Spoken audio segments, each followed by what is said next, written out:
On behalf of Carnegie Media, I want to welcome you all to this very special session on Dr. Karthik Muralidharan's new latest book. Uh, I also want to thank Dr. K.P. Krishnan for joining us as a discussant, and in anticipation, Mr. Ahluwalia, who should join us shortly as a discussant. Uh, I know only one person who could have written this book, and I'm really glad that he wrote it. I know it's a cliche to say that, but I'll say this for a reason. I met Karthik for the first time 10 years ago. He had come to see me for something, and then we started talking about life and times. And I realized after a couple of hours of conversations that he's trying to somehow balance two very demanding pursuits at the same time. A life of an economics professor at a leading university in the US, it's a difficult, very competitive field, and of somebody who's working with governments in India in terms of developing evidence-based ideas for reform and building state capacity and so on. And in both of those, he was pursuing both with a sense of excellence. So he has a high H index, good H index, and in terms of the work with state governments, it's not just about running RCTs on this and that. He was putting in a lot of effort to understand what are the important questions and how should we go about learning them. He was spending a lot of time with bureaucrats, politicians, trying to figure out. It's not easy to get them to agree to do randomized controlled trials.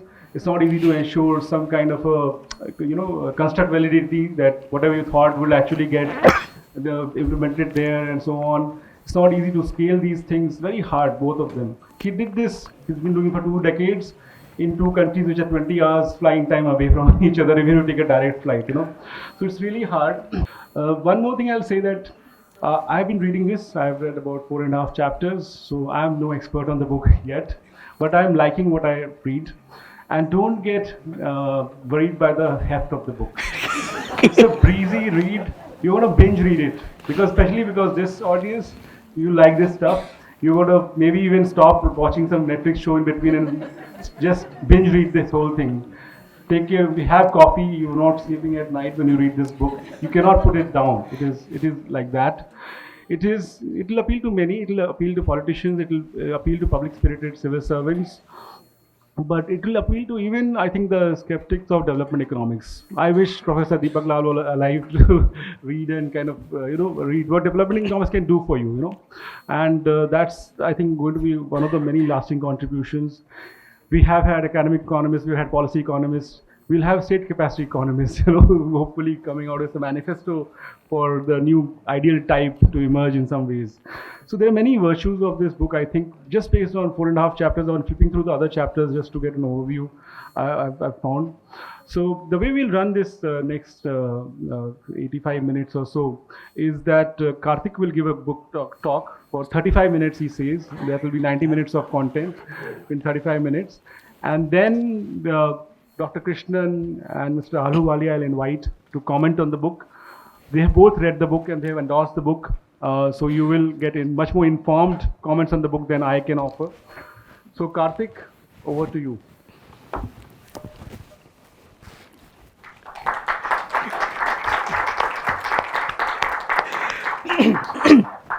I was going to say too much expectation, but I guess since the book is done, so that's for the book and not the talk, right? So, no, thank you so much. Thank you, Suyash and Carnegie for organizing this event. Thank you to everybody who's here. There's, friends, family, supporters. This is really the culmination. I don't want to say of a life's journey, but kind of an inflection point, at about 20, 25 years, of my work. And, I think, I like to say, sometimes all human progress, right, comes from the creation of new knowledge, the transmission of that knowledge, and acting on that knowledge. Okay, so the core of my life has been as a researcher trying to create new knowledge, just learning and understanding how the world works. The point of a book like this is that normally we disseminate in academic papers, right? We don't kind of write for the general public. I do write op-eds, but the whole point of this was to kind of make complex ideas accessible to any concerned citizen, right? So that's kind of the communication of ideas part. And then the acting on that is why I spend so much time, often it's ups and downs, as we know, engaging with government in partnership, recognizing kind of the challenges of what it takes to build public systems and kind of deliver change at scale. So what I'm going to talk about today is, again, it's an 800-page book. The good news is only 600 pages. The remaining 200 pages are notes and references. Okay, so if you believe me, you can be done in 600. If you want to go check every reference, then then it'll take you more time. Okay, so let's get started. So the reason I wrote this book is. I think when you do all the research and write these papers, there are so many dots that kind of emerge and patterns that emerge that don't get connected in an individual paper, right? So the reason you write a book is to connect the dots across a body of work. And so what I want to do today is just situate where we are. So one thing about the book is it was intended, the proposal was 120,000 words in 3 years. The final thing was 225,000 words in 5 years. Okay, so it was meant to come out around 75th year of independence. The good news is it's coming out at the beginning of our 75th year as a republic. Okay, so the 75-year thing still works. So as we enter our 75th year as a republic, if you were to take stock of India, okay, so just in the past week, I have spent time in Hyderabad, I've been in Trivandrum, and I've been in Amritsar. Okay, so 3 corners of the country, including parts that were not sure at all about acceding to India. Okay, and so when you think about the political project that is modern India, it's been an astounding success. Okay, so if you go back and just read the documents, I was in the Partition Museum in Amritsar this weekend, right? And you can just think about just unimaginable times. Okay, and what the founders of the nation went through to kind of craft this miracle that is India. So the political project has been astoundingly successful, right? We have doubled the population of Europe with way more diversity, and I think that's just something to be incredibly proud of. So here's another measure of kind of just longevity.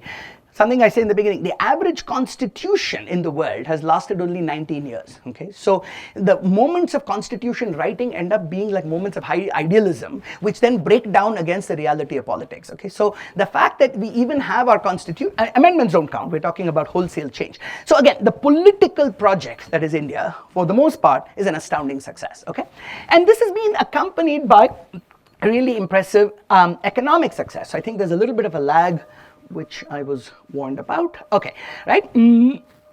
Okay, so you've got annual growth rates of over 4.5%, especially since the 1980s. Poverty rates have fallen from 70% at independence to about 20% in 2011, and you've got a highly dynamic private sector, right? And tech-driven innovation. So private sector in India economy is also overall doing great. And then the Indian state, which is often easy to kind of diss on, is also an incredibly impressive entity, right? So it runs the world's biggest elections, the world's biggest vaccination campaigns, the world's biggest censuses. Anything that China doesn't do that we do, we're the biggest. Now we're the biggest regardless, okay? And we do it really well.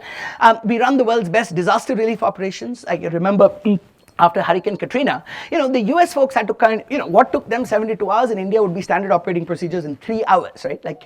People know how to do this stuff. The government just responds and things work, okay?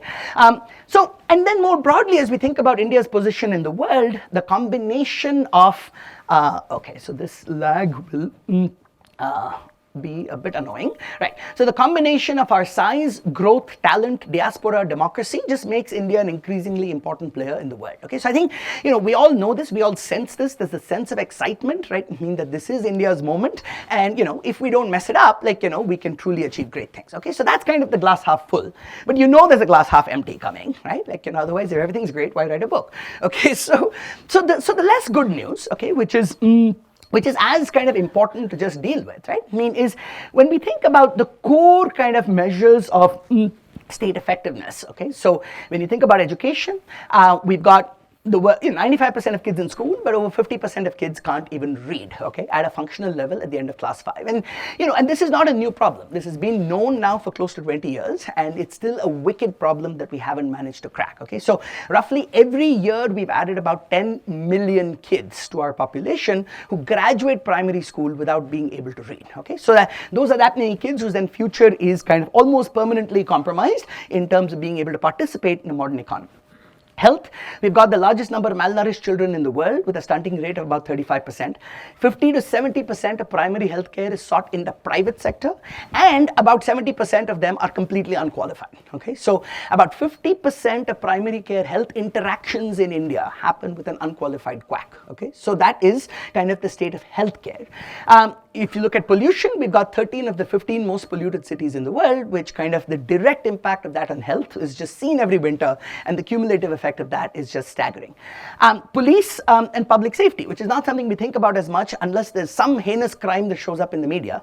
But on a day-to-day basis, right, the police are understaffed, undertrained, under-equipped, overworked, right? They're often not even able to, where's Dinkarji? He had to step out. Like, I was just looking for him. But they're often not even able to reach the scene on time. And often Bollywood gets kind of the zeitgeist right? There's a reason the police come in the last scene. It's not just to give the hero a chance to do his kind of, his hirogiri, but it reflects the reality that it's often hard for the police to show up. And then even if you get, only about 10 to 15% of crimes are estimated to be reported. And even if you get caught, there's poor treatment of those who are arrested, with about 5 custodial deaths per day. Now, not all of this is brutality, because a lot of this is people just dying in custody, partly reflecting the dysfunctional judicial system, okay? So you've got about 70% of people incarcerated under trial without being convicted, okay? So this is just waiting trial, and you've got 30 million cases of a backlog that's then adding by about 1 million a year, okay? So these are all then core functions of the state, right? Core functions that we expect kind of the government to do. And so when you think about the paradox, it's the Indian state. Devesh Kapoor has this very nice piece on kind of why does the Indian state succeed and fail at the same time. And the basic point is that in mission mode, this is an Indian state that can deliver incredible things, okay? That's because you've got a well-defined goal with well-defined timelines, and you can put all your resources on that problem, okay? So at the time of elections, it happens because every officer is out there as an election observer. So you've got all of your resources and you direct it in that time-bound problem. But on mission mode, on regular functioning, which is your day-to-day functioning, the quality of your public systems, that's kind of where we have chronically underinvested in the capacity of the state, and that's kind of why we underdeliver so much. And this is not just a question of saying, it's not just a question of saying we need to do this for development, but every one of these areas matters both for development and for growth, okay? So it's not just saying that the left cares about development and the right cares about growth. This is kind of essentially non-negotiable for both pieces, okay? And so one of the goals of the book, over and above kind of the technical aspects, is to find like a truly non-partisan pathway for the country forward, to say, can we just all agree, that this is stuff that we need to do because it matters for both development and growth, and I'll tell you more about this, okay? So if you don't, so one nice quote here from Rakesh Mohan, who's one of the architects of the 91 reforms, in his 2018 book reviewing 25 years of reform. So I think his was also a case, his preface, he says he meant to finish in 2016 and it came out in 2018. So I'm in good company, and that book is also this big, okay? But here's his quote, which says, the way forward for accelerated growth in India is being held back by major governance deficits in all areas connected with the delivery of public goods and services, okay? So that's kind of the key binding constraint, which is what this book is about.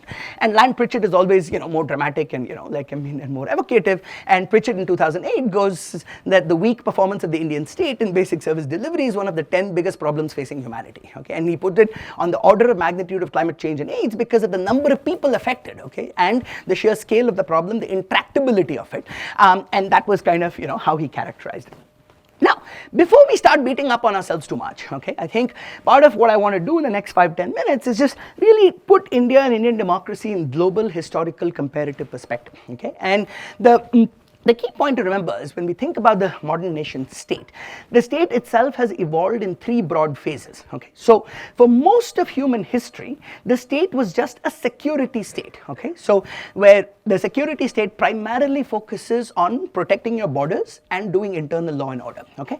Now, this is not to say that ancient states did not occasionally build roads or occasionally have welfare programs, but one way to think about the importance is what share of the budget went to defense, okay? And about 70 to 80% of the budget, even in 17th or 18th century Europe, was going to defense, okay? Because that was the existential thing that the state was meant to do, okay? That's basically all you did for most of human history, okay? So it's only in the 19th century that you get to this next wave of what I call the industrial state, right? And the industrial state happens at the same time as the Industrial Revolution.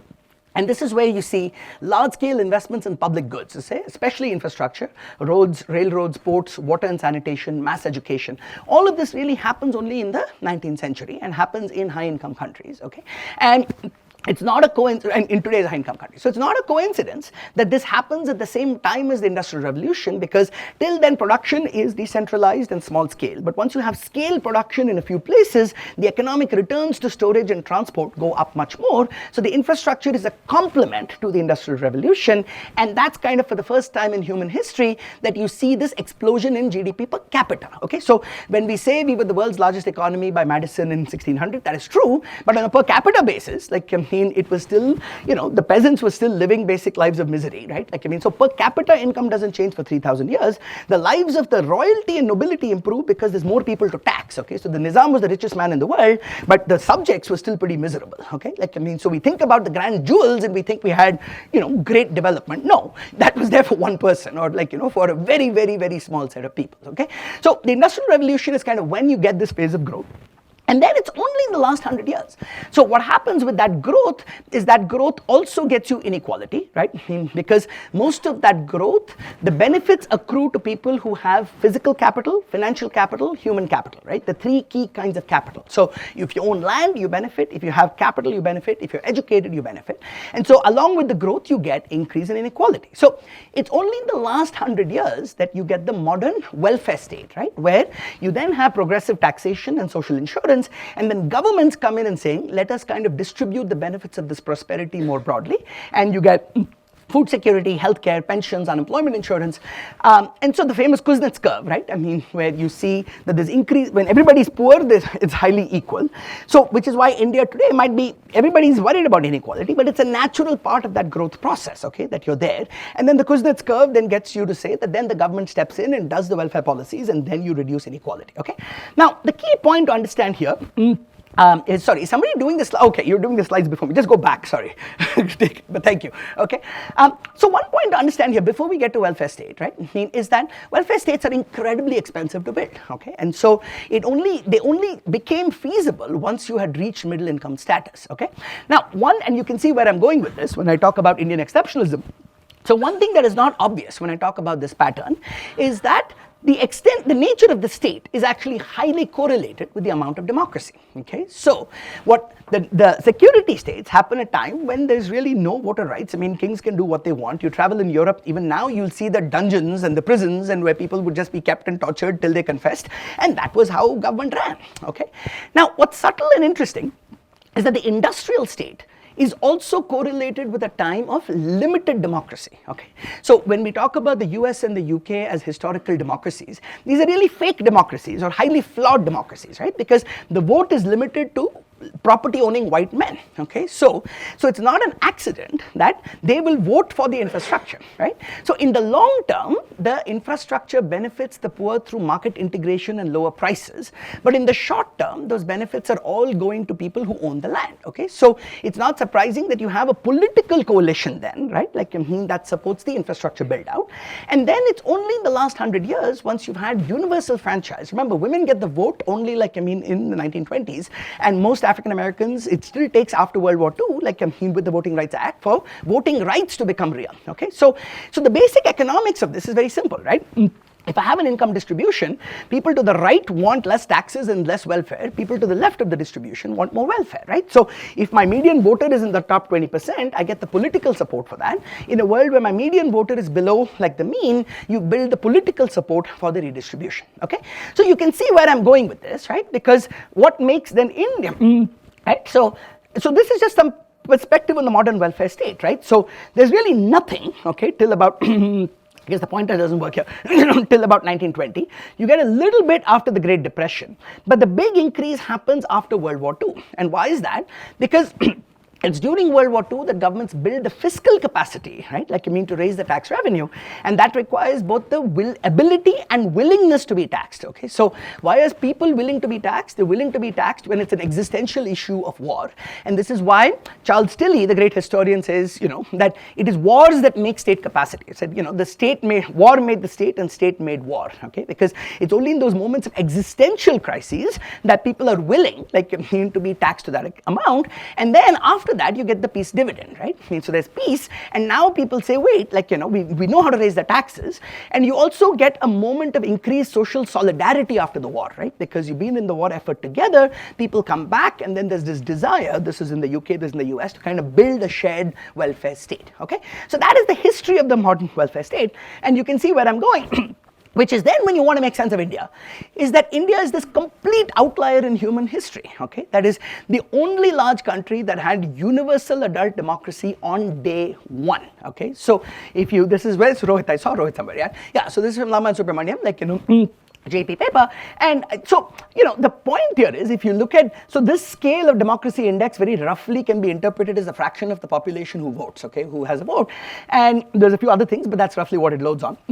But if you look at the x-axis, that tells you that when the US and the UK or even South Korea were at comparable levels of GDP per capita, they were under 25 or 2.5 on a 10-point scale, whereas India was kind of close to the top out there. Okay, so this democracy before development, political scientists have studied a lot about how India is a democracy, why India is a democracy, but there hasn't been enough downstream work on what has been the consequence of that for the nature of the Indian state and the nature of the development trajectory of India itself. Okay, so this is all just 8 pages of chapter 2, okay, but I'm just giving you, like, but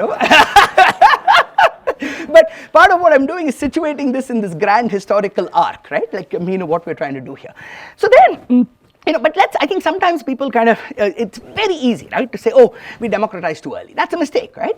Because democracy before development benefits is that it's an incredible moral triumph, right? It's a moral triumph that has allowed the most marginalized Indian citizen, like to have a voice well before their counterpart in today's high-income countries had that voice, okay? And consistent with the evidence, this has also led to policy wins for the poor, okay?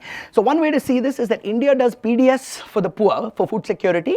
So this is $2011 PPP adjusted Madison Project International Comparable, so it's obviously not 1200 nominal, but on a comparable scale, basically India does the PDS at a GDP per capita of about $1,200. The US does food security through food stamps in the late 1930s at a GDP per capita that's about 15 times higher, okay? So that's a good example of the moral triumph of Indian democracy in terms of giving the poor a voice at a much, much lower level of development. Same with the midday meals. Like, I've seen Rathin Roy tweet, like, he lives in the UK now, about just how mystified he is that the UK still can't do school meals when India does that, like, at a much, much lower level of income. Okay, so these are great moral triumphs. Now, let's also be clear, this is not always coming from bottom-up demand. Often these are coming through, Dipankar Gupta has this nice 2013 book on elite-led, progressive policy, right? So it is often like Kamaraj or MGR was not doing midday meals in response to demand, but because the political popularity then sustains it, right? So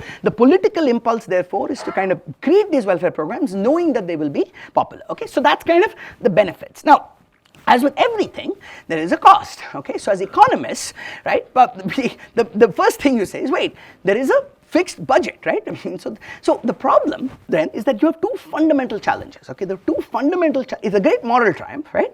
But challenge number one is the public finance challenge, okay? Which is, I have a limited budget and I have a much lower tax to GDP ratio compared to other high income countries, right? Because that itself is a function of development. So high income countries have tax to GDP ratios of 35%. We are at about 18%, and that reflects the fact that informal activity is harder to tax, okay? So I have a lowered budget and my expectations are higher, okay? So the public finance challenge is that the voter demand and political supply of a welfare state at a much lower level of income and tax to GDP ratio has squeezed funds for investing in public goods, including the state itself, okay? So now the problem is not welfare spending, let's be very clear, and I'll come back to that. The problem is not welfare spending, the problem is the quality of welfare spending, okay? That the money is spent so badly, targeted so badly, delivered so badly, and in ways that create a ton of distortions. But that creates the first vicious cycle, right? The first vicious cycle is low state capacity, poor quality of spending, and therefore you need more money for any amount to reach your voters,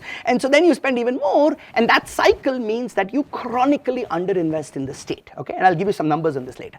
The second problem, which is different but then combines with the first, is the political economy challenge, okay? Which is that what happens is voters are smart, politicians are smart, okay?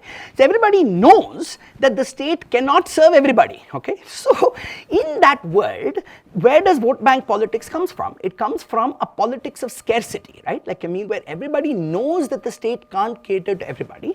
So the nature of politics becomes, how do I intermediate access to the limited resources of the state? And then the nature of politics becomes, how do I get my base voter to whom I can direct benefits, okay? Like, I mean, and that comes with a series of downstream kind of costs, right? So one big question, for example, is criminals in politics, right? The most recent data will show that about close to 50% or at least 40% of candidates have some cases against them, okay? So the question is, now, why do parties give tickets? It's clear, because candidates can self-finance. The question is, why do voters vote for them, okay? So if you look at Milan Vaishnav's book on this, which I think is the most compelling explanation, which is that in a world when what you want your representative to do is to bend a state to your will, you want somebody who's tough, okay? So the colloquial saying is, हाँ गुंडा है मगर हमारा गुंडा है, right? Like, I mean, and that then gets you the parochial nature of politics, right? Which is essentially you're focusing on how does your representative help you access the limited supply constrained resources of the state, rather than invest in the public goods that will improve welfare for everybody, okay? So, and these two, there's a vicious cycle. Why? Because vote bank politics means I don't invest in state capacity, means I don't have the ability to deliver. So then you're stuck in that vicious cycle, okay? So and this is not just about democracy, it's also, you know, it's magnified by India's socioeconomic context, okay? So why do we not pay enough attention to this? One key reason is elite exit, right? I mean, so anybody in this room, I'm sure, like, pretty much has their kids in private school, goes to private health facilities, probably has private security, and almost certainly has privatized water, okay? So when the elites have exited, like, you know, from being recipients of public services, that just completely reduces the political salience, right, of state capacity.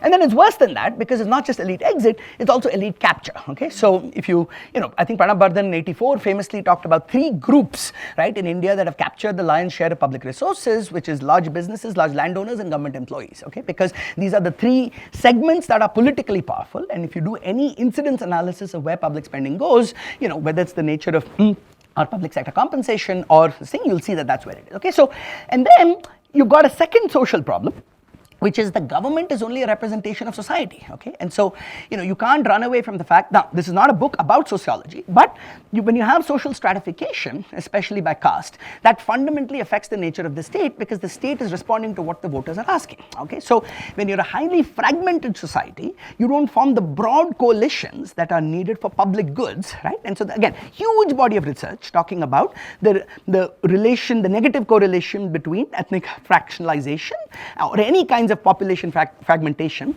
and public services, okay?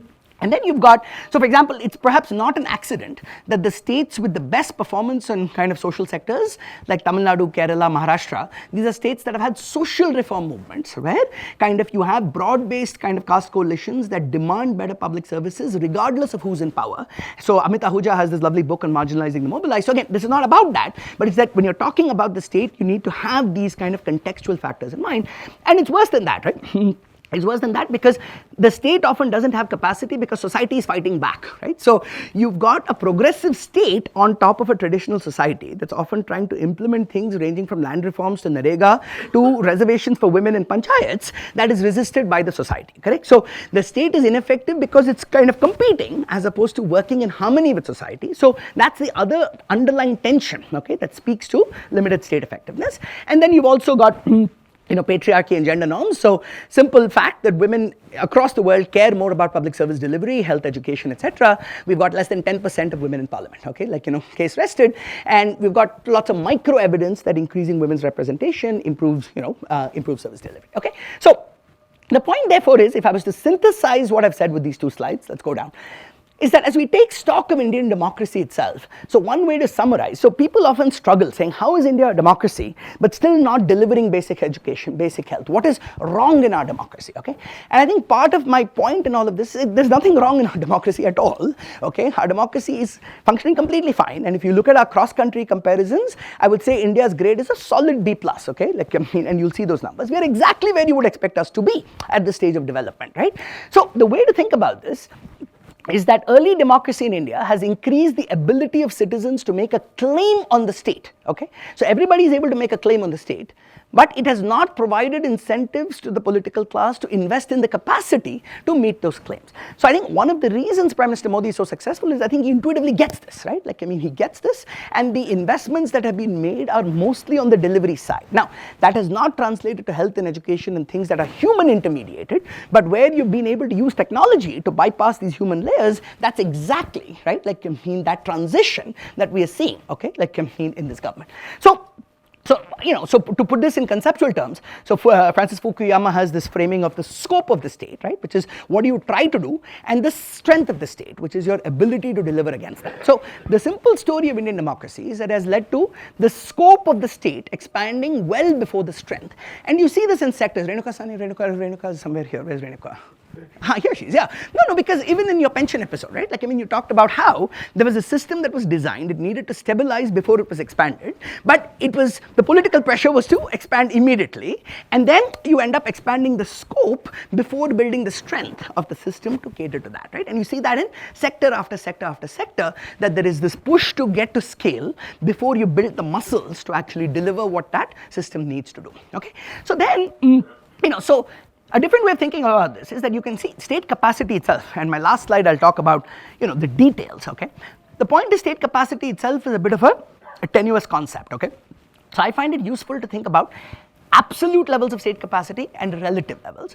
Absolute is what can the state do. Relative is what can it do relative to the expectations of the people, okay? So in absolute terms, Indian state is actually quite capable. We have macroeconomic stability, like, we do a lot of things really, really well, okay? So let's not beat ourselves. We do very well on many important things.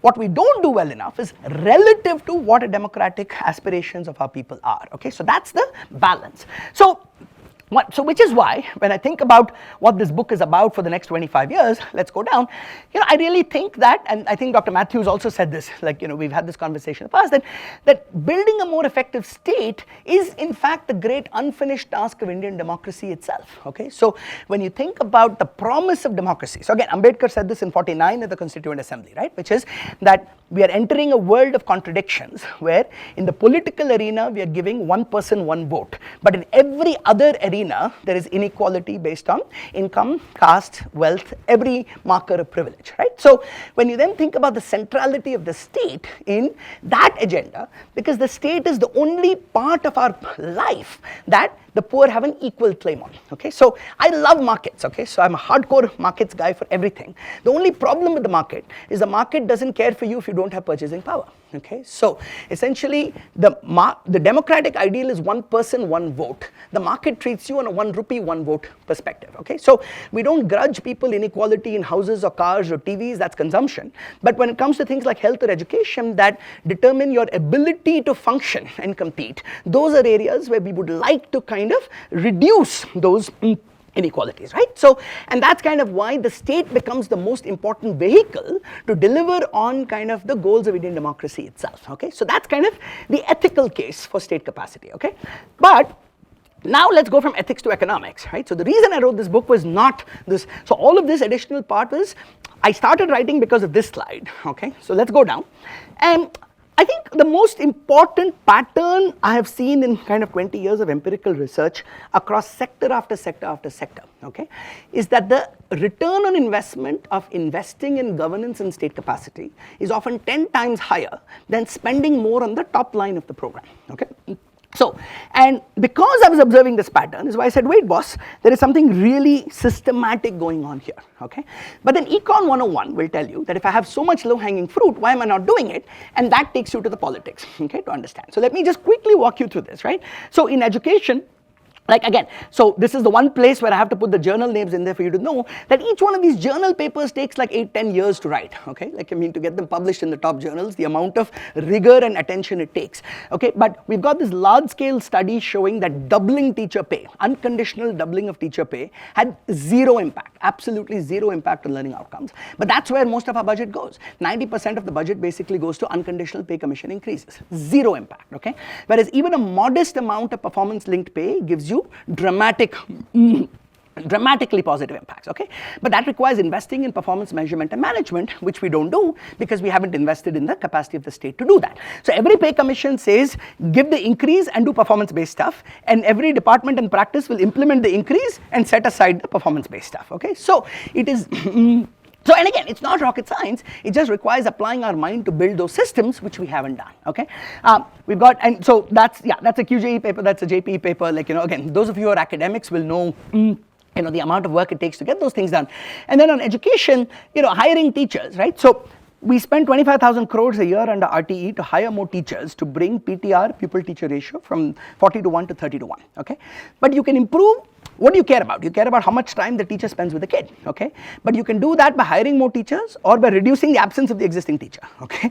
And reducing the absence of the existing teacher is highly correlated with whether you have a supervisory position filled, whether the school has been visited. But about 40% of block education officers in the country are vacant. Now, why are they vacant? Because there are dysfunctional issues of, court cases and a whole bunch of other stuff in the innards of the state, okay, that the public is not even aware of, right? So part of the point of this book is public has this high-level sense, okay, government is not effective. But it's to open up the black box and understand just why, okay, and how do you fix this? So, NREGA, and so again, I've done 20 years of work in education, but part of the motivation for the book was over the last 10, 15 years, I've now done work on welfare, on health, on ICDS, and every one of these sectors, AP smart cards, we did large scale, biometric payments, and again, ROI is 10x, okay? In every one of these cases, the return to governance is 10 times higher, okay? Just spending more on the top line in a government as usual way, okay? Farmer welfare. So in Telangana, they did this Raitu Bandhu scheme. And what we did was we just had an outbound call center that made 25,000 calls to farmers and just measured, have you gotten your payment? When did you get paid? Did you pay a bribe? Are you satisfied? Now, what was the intervention? The intervention is we randomly selected 25% of the Mandal agricultural officers and told them that your performance is being measured by directly talking to citizens. That's it. No rewards, nothing. Just told them that this measurement is happening, and that gave you a 100x kind of ROI in terms of getting money to farmers on time.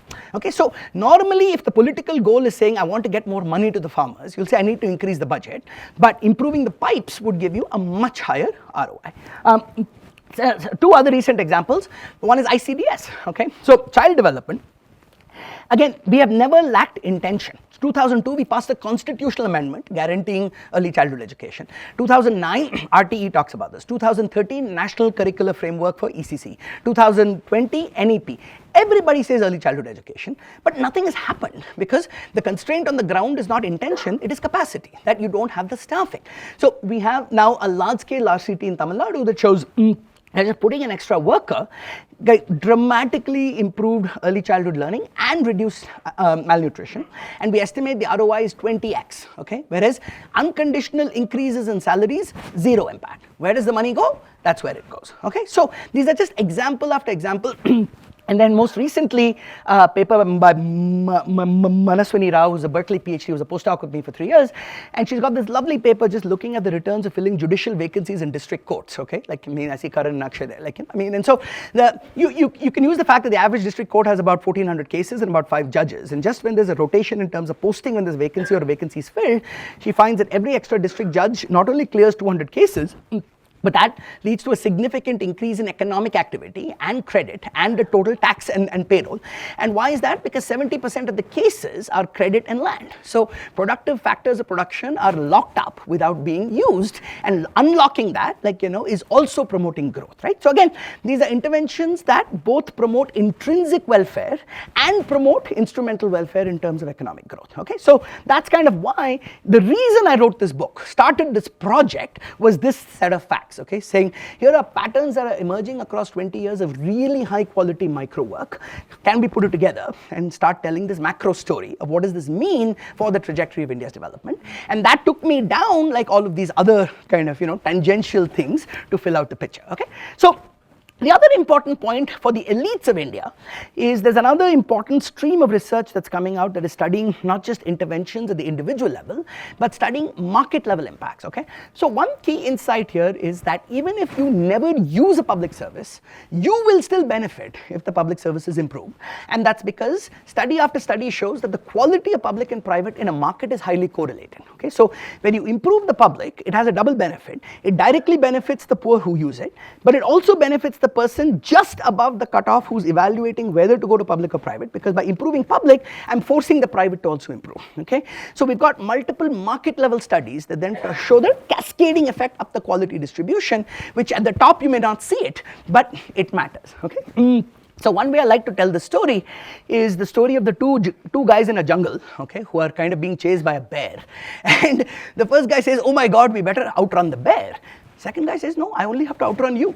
Okay, so as long as the bear will eat you. So, and that is the story of public and private in India. Okay, so ASER data, government schools will show that about 45% of kids can read. Private schools, 60%. It's better, but there's still 40% in private schools, like who can't read. Okay, so the way to think about public-private in India, yes, private has 50% market share in education, 70% market share in health, but that's just reflecting the fact that it's epsilon better, okay, than the public sector. So neither of them is any match for the bear of illiteracy or the bear of poor health, but this guy is just slightly better, okay? So if you want to kind of strengthen your entire service delivery ecosystem so that both public and private can outrun the bear, the foundation is actually the public systems, okay, which we've completely underinvested in, okay? And then all of this, right, can improve both equity and efficiency and accelerate both growth and development. Okay, so I think, one of the things, I mean, when I think about my research life, right, is I've always tried to thread the needle so that you hit multiple goals. So how do you both do academically rigorous work and highly policy relevant work, right? So similarly, the whole point of this book is how do you find things that improve both equity and efficiency, both growth and development. So there is no need to fight.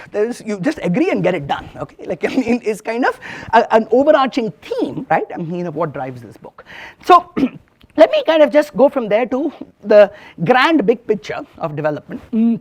Okay, so one of the great debates here, is the growth versus development debate, which is Bhagwati Sen or Bhagwati Panagariya, who's here, and Dresden Sen. And this picture has animated global development for about 50 years, okay, which is every major development outcome, whether it's education, health, whatever, is positively correlated with GDP per capita, okay? Rich countries do better at everything, rich states do better at everything, okay? So essentially the growth walas will say, focus on the slope, right? That you get 2% higher growth for a year for 30 years, that will transform everything, nothing else matters, everything else is second order, okay? Now the development walas, right, will say that, listen, the point of growth is not GDP per capita, the point of growth is to improve human life, human capabilities, human experiences, and they will look at the outliers, okay? So the growth walas are about the slope, the development walas are about the outliers, okay? Like, and will say, so the Sen and Dres view would be to say, hey, look at Sri Lanka. So these numbers, in fact, are even more extreme, okay? And they'll say, if you look at Sri Lanka, Vietnam, Cuba, Bangladesh, these are societies or even China that manage to deliver much better human development even at lower levels of income, okay? And so you don't have to wait to get rich to get developed, okay? So that's the core of that story. And broadly in global development discourse, the World Bank and IMF have been more of the growth walas, and the UN and the UN orgs have been more on the development walas. Now, my point of departure in the debate is at some level both sides are right, okay, which is more growth helps human development, more human development helps growth, okay. So what are we fighting about? So the fight ends up being one of direction of causality and which one should you prioritize, okay. So, and the reason it becomes polarizing is it's also correlated with ideology, that center right ends up saying let's do growth, let's do infrastructure, center left ends up saying let's do social sector. And the good news in India is our democracy is kind of vibrant enough that the center left, center right is still within kind of a narrow range, okay. So in general, UPA governments NDA governments invested in growth, UPA governments came and did a bunch of redistribution, and that is the cycle, okay, that we follow. Now, my point of departure in this grand debate is saying, boss, you're fighting about the top line of budget allocation, but that is distracting you from the fact that the quality of expenditure is horrible regardless of what you're spending on. So whether you're doing infrastructure, whether you're doing capex, the number of time and cost overruns we have, the quality of capex is incredibly inefficient, the quality of social sector is incredibly inefficient. So if you focus your attention on, so the state capacity agenda is broadly about saying, another way of saying we don't have to fight, we can have it all. There is a free lunch if you manage to improve the effectiveness of your public systems that lets you do more of everything. So again, the advantage of kind of being a professor and writing this is I can connect this to multiple literatures, right? So there's an entire macro development literature that looks at cross-country differences in GDP per capita and says roughly 20% is variation in physical capital, about 20% is human capital, and about 60% is TFP, which is productivity, right? So one way of saying this is that the growth side is physical capital, development side is human capital, and the state capacity side is the TFP, the productivity, like mean of your public systems. Okay, so then what is the case for optimism? The case for optimism is, so this is a picture that is probably one of the great triumphs of global development over the past 100 years, which is the shifting of the Preston curve, okay, which is, what this shows is that between 1930 and 1960, low-income countries in 1960 had the same life expectancy as much poorer country, as today's high-income countries when they were much poorer, okay. So at the same level of income, you could deliver much better development outcomes 30 years later. And why was that? It was basically driven by new technologies and adoption of the new technologies, okay. So exactly 100 years ago, the son of the president of the United States at the age of 16 died from a blister on his toe, okay. That was a simple bacterial infection, okay. Today, a daily wage laborer like me can basically get that treated for a low cost antibiotic, okay. So the president of the son of the US couldn't be saved, and that reflects kind of the importance of new knowledge, okay. So the question then, the case for optimism. So how do you shift the Preston curve for governance more broadly? For every sector, how can we do better at a given level of GDP per capita? What do you have today that today's high-income countries did not have? And what we have is much better data and evidence, okay? And that's why I'm writing the book, because when you put together the data and the evidence, you see that there is a free lunch, okay? And the free lunch here is just improving the quality of expenditure. So if you go down, just, in education, again, many very expensive policies and programs that have no impact, many highly inexpensive things that we're not doing that could be massively impactful, okay. So the free lunch to accelerate India's development comes from then saying, how do I improve the quality of public expenditure at the allocation level, at the implementation level, at the, at every level down the chain, okay. So that's where we're going. So to finish, so this is then the Preston curve which I showed you for health. Now let's look at this for stunting for India. And this is Amrit Kal, right? So we have till 2047. And what this is doing for stunting is saying we are currently at 35%, right? And taking the time series income elasticity of what we've managed to do in reducing stunting over the past 15 years, 20 years. And this actually holds remarkably even in the cross section, okay, across states. What you see is that at 6% GDP per capita growth consistently over the next 23 years, you will still have 25% stunting in 2047. Okay, and this is not me making, just look at the data and the trends in the past 20 years, right? This is just taking that income elasticity and extrapolating. It's a simple extrapolation. Now the amazing thing is, even if you get to 8% growth, even if you get to 8% GDP per capita growth consistently for the next 25 years, you will still have stunting of 22%. Because our translation of public expenditure into outcomes is so weak. And interestingly, this is a max on how much you will get by increasing the budget. Because increasing the budget to 2% on 6% growth is the same as keeping the budget same at 8% growth. And as anybody who's sat in a finance secretary's office knows, getting 2% increase consistently for 20 years is a minor miracle. It won't happen. But even if it happened, which is what all the social sector people would want, you will get at best this. Okay? On the other hand, if you manage to double the income elasticity of how additional spending translates into outcomes, and doubling is aggressive, but it's also conservative, because remember, I've given you examples of 10x the status quo, right? So even if we just double, and I'm also being politically realistic, because this increase applies only to future spending, okay? Not assuming reallocating past spending, because that's politically too difficult.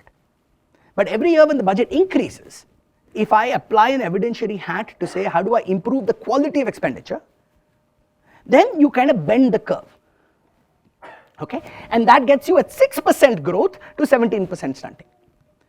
And then you get the double free lunch, right? Because then you get the kickback from higher human development to faster growth. And that increases the likelihood that you will do 8%, right? And then that gets you down to the optimistic scenario of 13%. Okay, so let's go down and see the same thing for education. If we stay on our current track over the past 20 years, even in 2047, 84%, only 84% of kids will complete primary school being able to read. Even in 2047. If you do 8% growth, you get it at 2046. If you double this elasticity, you get it at 2038, and if that doubling feeds back to 8% growth, you get it in 2034. Okay, so the human consequences of this is staggering, right? Because if you integrate across this curve about how many more kids will complete school, you'll end up with the next slide. And on our current trajectory, even at 6% growth, okay, 6% growth is not God-given. 6% sustained growth, 6% per GDP, because remember, 1 year, one pandemic, wars, bad stuff happens. Okay, so 6% GDP growth consistently is already very aggressive. You will have 200 million kids who will complete class 5 without being able to read at a class 2 level. And every one of this is at 8%. But you double that elasticity, you reduce that number by 90 million. And you double that and get that 8%, then you reduce it. This is that integral. Okay, so the human consequences of getting this right are staggering, to paraphrase Bob Lucas. Okay, so my last slide. Okay, and so this is now just, giving you the structure of the book, okay, which is, so I started writing this book to get you this core technocratic message, and I wanted to write about political stuff at the end, and then I realized, no, any real world person in India will pick this up and say, this guy is another naive, ivory tower dreaming academic, okay. So then the whole point is to start with understanding political and bureaucratic incentives and constraints, okay. So the problem with a lot of the narrative is very easy to personalize and saying, oh, this person was great, this person. No, this is about systems. It's about systems. It's about systems. Okay, so the whole perspective of the book is to say, let's think about public systems. So the 2 and 3, sorry, go back, Parag. Okay, sorry, yes, stop here. Then the key intellectual contribution of the book is the next 6 chapters. Okay, so let's go down. And so this is putting some flesh on, sorry, one down, Parag. This is putting some flesh on what state capacity means. Now, the problem with the state capacity literature is a lot of it is often quite tautological, okay? Because you look at cross-country data and you define state capacity based on outcomes. You say, oh, if you have good outcomes, you have good state capacity. Great, well done. Okay, now that doesn't tell me how I'm going to improve this, okay? So that requires you to open up, and Devesh Kapoor has this very nice phrasing saying, study the state as an organization as opposed to as an institution, okay? And so when you open up the black box of this beast, and you say, what are the drivers of organizational effectiveness? The concepts are not rocket science. This is management 101. So any private sector org, and this comes from Stephen Rosen, will say that, 3 pillars of org culture is outcomes. What is measured? What is tracked? What are you tracking on a regular basis? And this is true even in the government. I can give you many more examples of this. So data and outcome measurement is the foundation. The second pillar is personnel, right? So the state is its people. So how are you hiring? How are you posting? How are you training?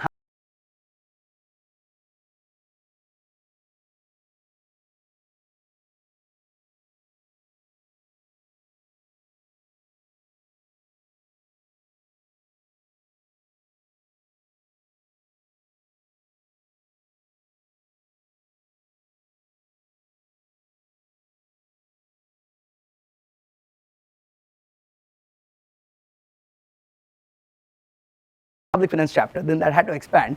But again, the public finance, what a government does with its money is the most important thing the government does, and it is just shocking, right? Just beyond shocking, particularly in state governments, how weak the budgetary processes are, because there's just no incentive for cost effectiveness. Right? Because the default approach in most departments is to ask for more than finance will give. Finance will say no. And then you have an excuse to say, "Arey, finance ne nahi diya, isliye humne nahi kiya." So there is zero, right? I mean, institutional incentive for cost effectiveness. Okay? So there is so much low-hanging fruit in improving quality of expenditure. Okay? So that's that conceptual chapter. And then same on revenue, where it's not just about quantity of revenue, but quality of revenue.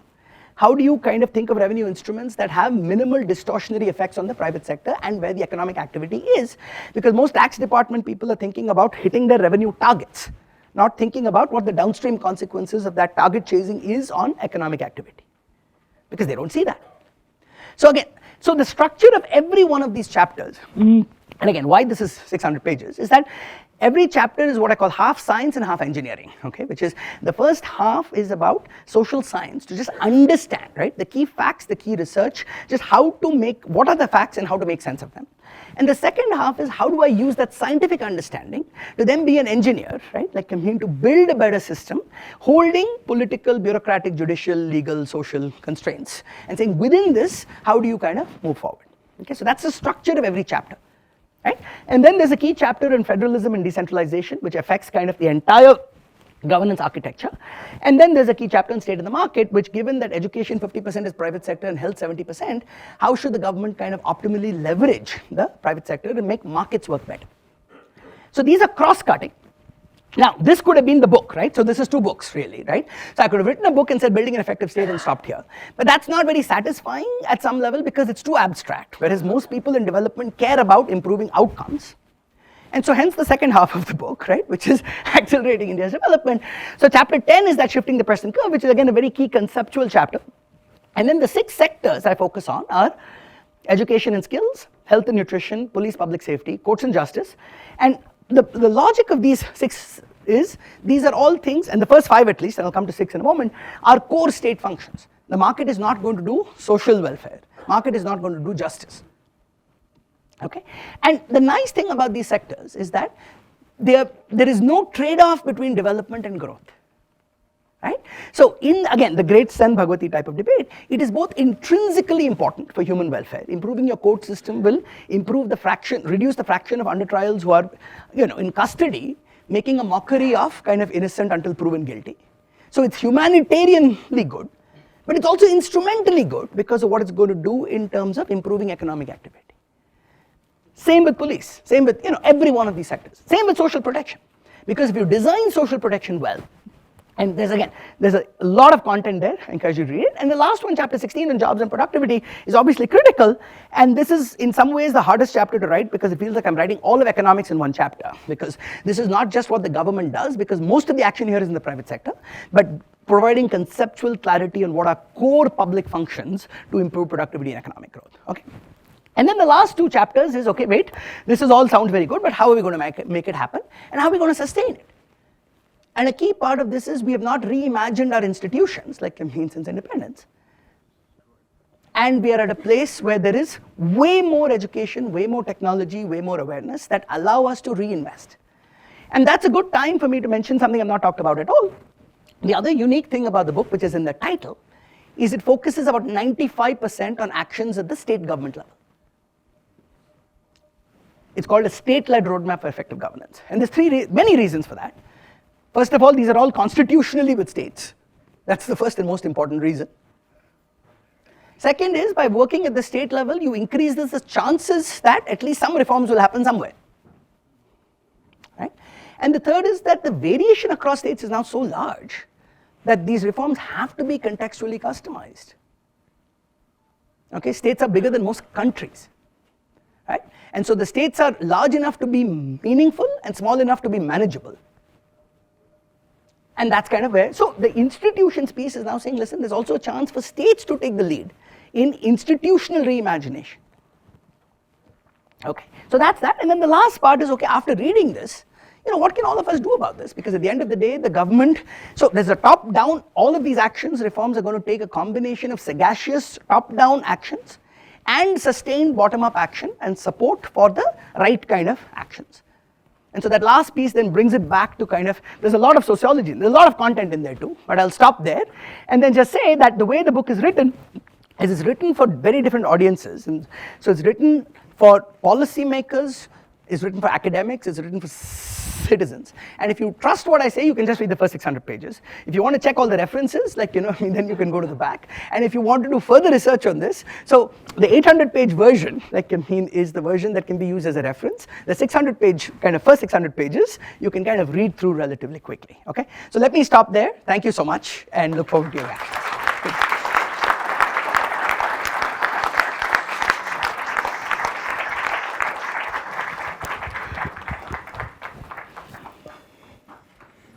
Thank you, Karthik. Talk about a book talk. And sorry, this is the first time I've done this, so I have no idea how to manage time. Okay, so I think I went to. That, but second time you will. I hope. Karthik So and I'm- managing time, I thought are oxymoron. Oxymorons. I now want to invite Dr. Krishnan to comment on the book, please. You will recall many of these topics are stuff that we've discussed in Addas over the last maybe 22 plus years.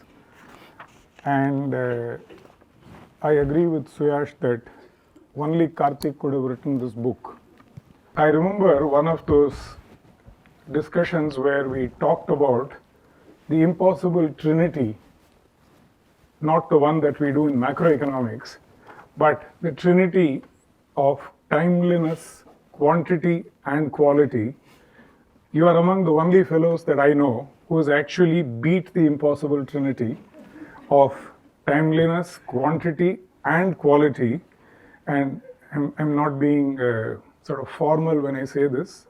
Truly, a lot of us who've been in development, who've been in public policy, who've sort of dealt with this abstract notion of state capacity in real life, are truly grateful that you've written this book.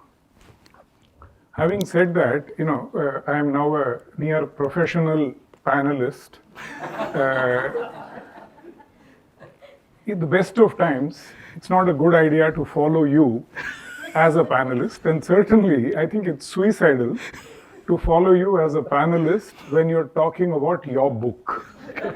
So the only way I'm going to handle this is actually not talk about the content of the book at all.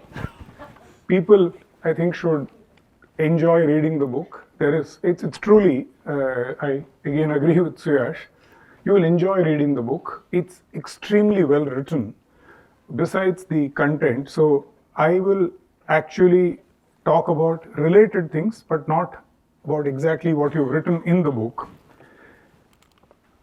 And the first thing that I want to talk about is this conversation that I had recently, about a month ago, with Lant Pritchett, the guru for a lot of us who've sort of worked on state capacity, who've dealt with state capacity. Lant had an interesting question. He said, KP, why is it that suddenly there is a spate of books on state capacity in India? And he listed out a large number of books, and I was actually surprised. I didn't realize there were indeed such a large number of books. And his question made me thinking, and we are meeting in April when Lant makes his annual visit to India, and I hope to have an answer by then. But my preliminary sort of hypothesis is we, as India, we embarked on a certain developmental path, and it ran into difficulties, well documented, late 80s, early 90s, late 80s more. Not only a crisis of growth, but existential problems, not being able to meet your immediate forex liabilities and things. In 1991, we started the correction. And to quote one of your chapter headings, in the state versus markets sort of debate, or the state versus market question, while we started correcting, the focus was entirely on the markets. And I was hoping we'd have Mr. Ahluwalia here, because we've had this discussion and I've heard him talk about one of the big regrets of the 90s, when he said we, much to our sort of unhappiness, realized that we had entirely ignored the machinery, the state machinery. And so the focus was largely on creating new markets and some retreat of the state. But it's interesting, when we look back, at least in some areas, we actually did some state building, and actually very good quality state building, which is the area of some of the regulators. The statutory regulators that we created, we surprisingly managed the point that you made on pensions, quoting Renuka, on scope versus strength. The securities market capacity building and capacity creation is actually a truly remarkable story. And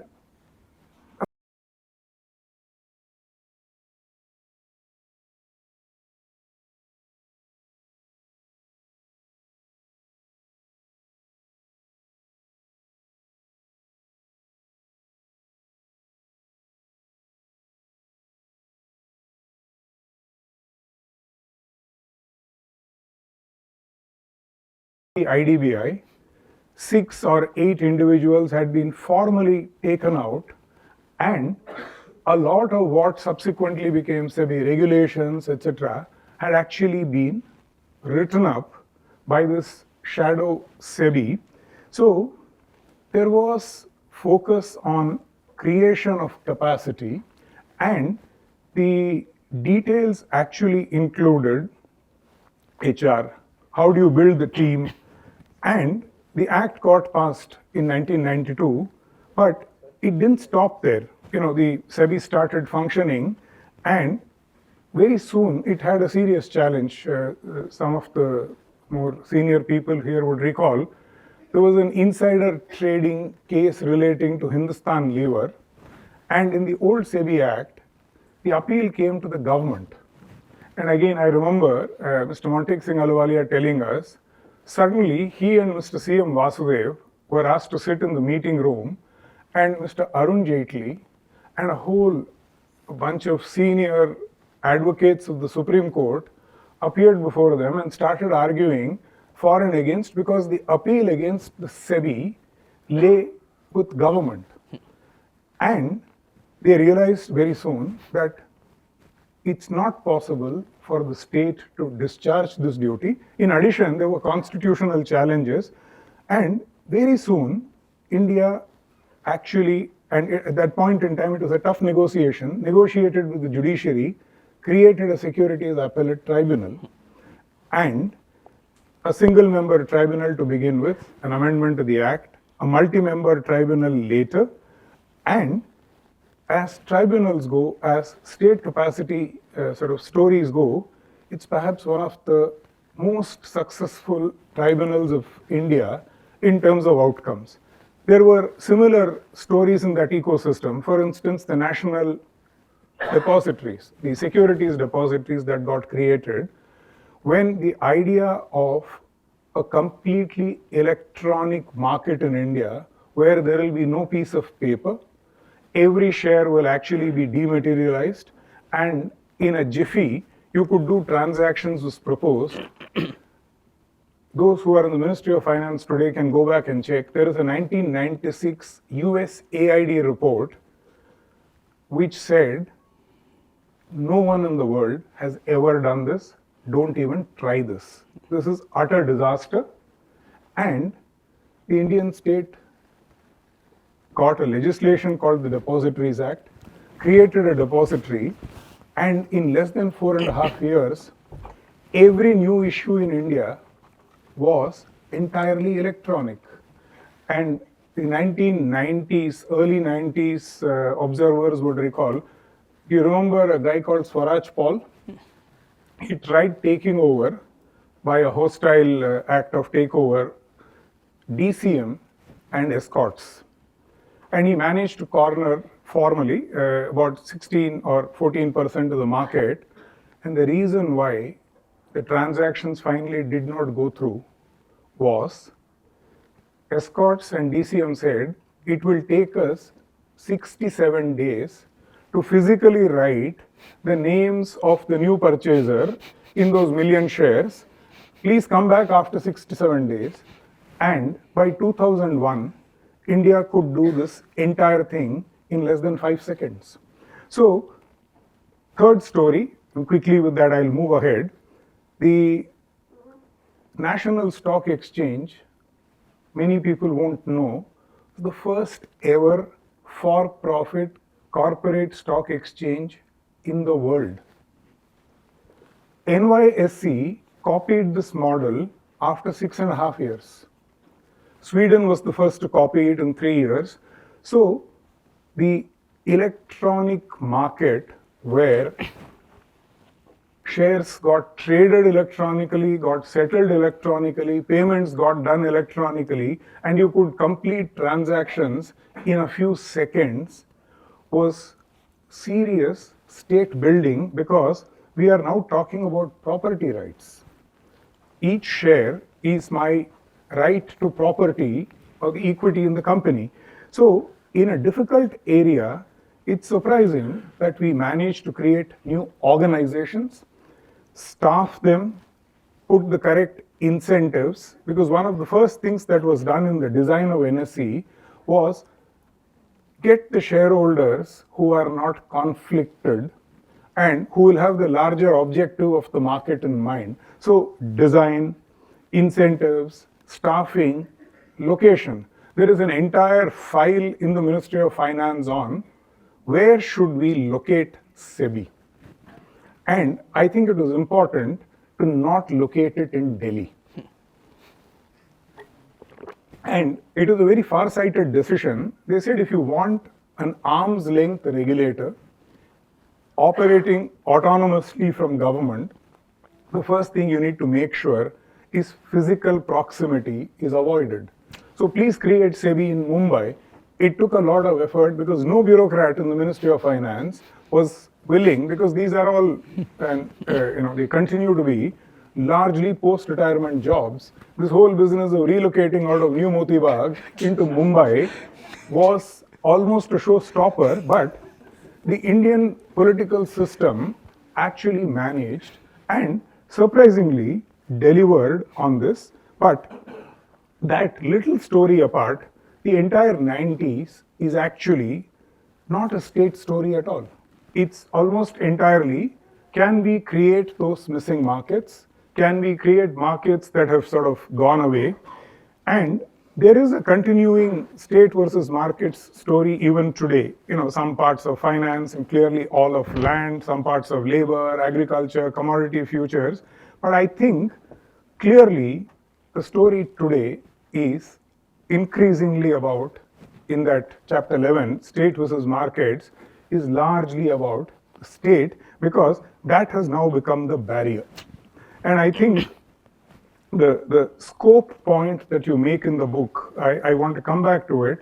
So sort of going ahead, partly sort of answering Lance's question, that the reason for this spate of books on state capacity is perhaps the realization that in this debate, we need to now focus on the part that we did not focus on. And clearly, my personal opinion, the overextended state, in the shrinking of the state is an important part of the story, but I think it's not only about shrinking the state. One of Land Pritchett's famous sort of lectures where he talks about, and Kelkar and Shah in their book pick this up, talking about these issues, the public service delivery, and the question that you pose early on in the book on why does the state, which does remarkably well in the mission mode, same machinery entirely, consistently fail in service delivery? And I think the 2+2 test that Kelkar and Shah and Pritchett come up with in terms of repetitive transactions, high discretion, high stakes, and elements of secrecy constitute the core of the problem. And here, I think a lot of the suggestions that you have, including use of technology, perhaps will now render them less wicked and more amenable to solution.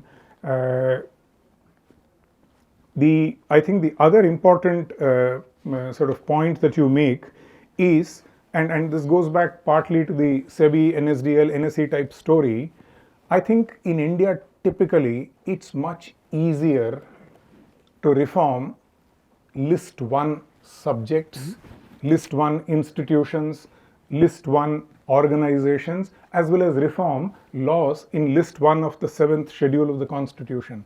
The difficulty is in list 2. And Armour and Lele, Oxford academics, who looked at the political economy of securities markets reform, keep making this point that all of the reform that we tom-tom about of the 90s are all confined to perhaps North and South block.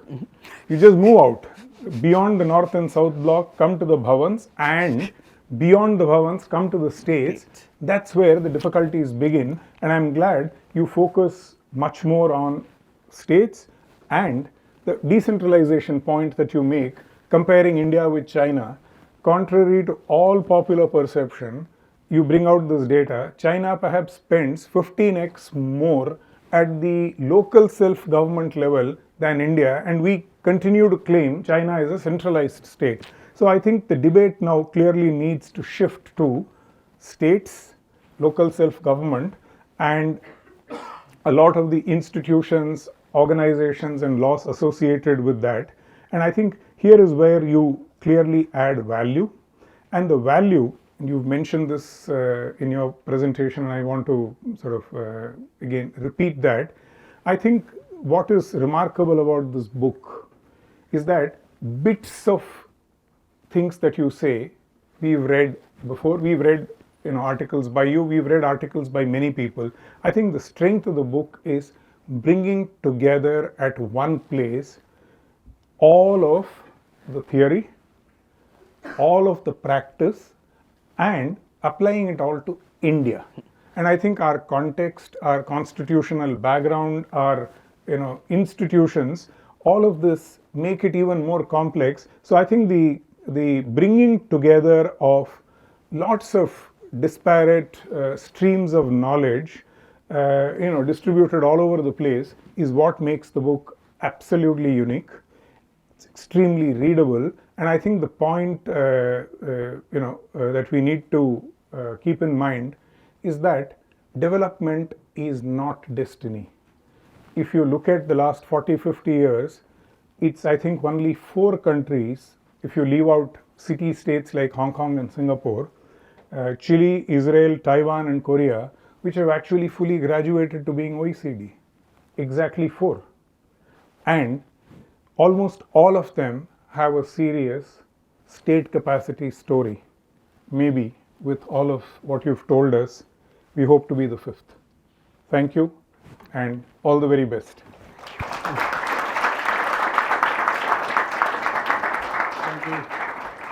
Thank you, Dr. Krishnan. So I think the question that Lant asked about why there are so many state capacity books, there may be fewer now because Karthik has written the book to end the projects of book writing on state capacity. The war to end all wars. The cottage industries will not really survive. Yes. But I know you want to rush out and buy the book, but I have an announcement to make. ISC doesn't allow sale of books on its premises. But Karthik has promised he'll leave signed copies at Bari Sons here in Khan Market. But there's a stall outside. You can approach them to pre-order your copies. Yeah. Now I want to open up the discussion for comments from the floor here.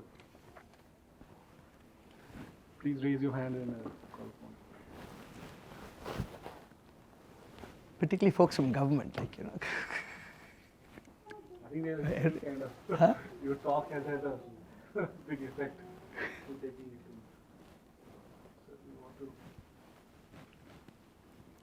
Would you like to open up? Mic. Is there a mic? Mic. Yeah. Karthik, we've heard you over the years and all of the comments on the contents of the book. But I want to talk to you or learn from you about the process of writing a book. Right? You've always been such a compelling speaker and a master writer. But putting this gigantic volume together, the discipline, the thinking, the streaming, how did that happen? How were the 4 years? What was the process? 4.5, about 4.5, 5, about 5. I mean, this sounds like an Amit Verma question, but He's not here. I mean, the honest answer is, it was insanely difficult. So Burak, who's here, has been my research director. This process about 5 years. So I think it's hard. I mean, it's just really, really hard. And I think the other reason it's very hard is it's not like I stopped writing papers, right? The core job of an academic is to write papers, and that continued, right? But I think, the good news is over time, the kernel of the story was there and it happened. I think it was just discipline of making sure at least half a day every day, the morning was blocked for writing, that's it. But it's hard. Probably 20 drafts, 25 drafts. It's not easy.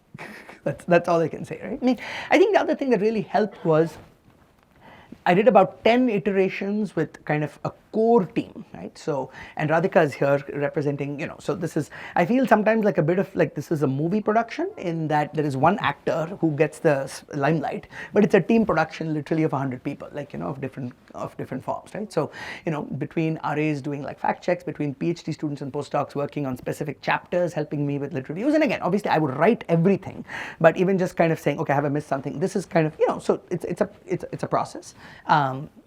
And yeah, it helped that I had enough sabbatical to make the time for this, and so it's all very mundane stuff, right? But let me say one, semi-serious point. Again, I've been traveling around the country now because the one frustrating part of this whole thing is normally when I'm in India, I'm in the field, right? And the frustrating part of this is being in India. So it's been very satisfying that I've relocated to India when I finished the book. So there's something nice. So somewhere in the preface, I should have signed, Chennai 2024, I forgot that Chennai because I've been in India, and there's something nice about being here and breathing the air while writing this book about India. But I think the frustrating part has been being locked in my cave and not being able to go out to the field. So just in the last week, that's why I was in all these places. But the point I wanted to make was I was outside talking to the state finance minister in one of the states I went to. And the kind of pressure the politicians are under, I mean, it's unimaginable, right? You've literally got hundreds of people, so the kind of stresses that they live under, that chapter is called The Politician's Predicament, right? And chapter 3 is The Bureaucracy's Burden, okay? So it's so easy from the outside to criticize, government ye nahi karti, government wo nahi karti, right? But once you just get into that kind of the set of incentives and constraints, so the point I'm making is that the politicians have an inhuman amount of pressure. Bureaucrats are relatively insulated, okay? So you don't have the same kind of pressure, but you're still, under an enormous amount of pressure. And we academics have the luxury of time because the taxpayer indirectly pays our salaries to sit and think and write. So the least we can do is to do things that are actually relevant for the real world, right? So I think there is that sense of just motivation of saying it's a position of privilege, and that privilege kind of then motivates you to kind of go through the entire enterprise. So, and I say that very seriously, right? Because every time I sit in a government office, sit in this thing, the overarching sense is just one of empathy, right? Of the amount of pressures that are being dealt with, and saying, okay, our job as academics is to kind of have the frameworks but reality check that, right? So I think the other thing that I did that may help is I had the book drafts at different stages. Like I said, the first 10 drafts was done by me and just an internal team. But then after that, every iteration would get read by 2 or 3 people in different walks of life. Right? It's been, read by IAS officers, read by academics, read by civil society people. So yeah, I think so. The point is just to get perspectives and blind spots in every single comment. So it's a chiseling process of improving. So I think if I maybe, a moment of, this may sound a little vain, but I think when I was traveling in Europe, I think in France, and just looking at a bunch of museums, I think the artist class I felt the most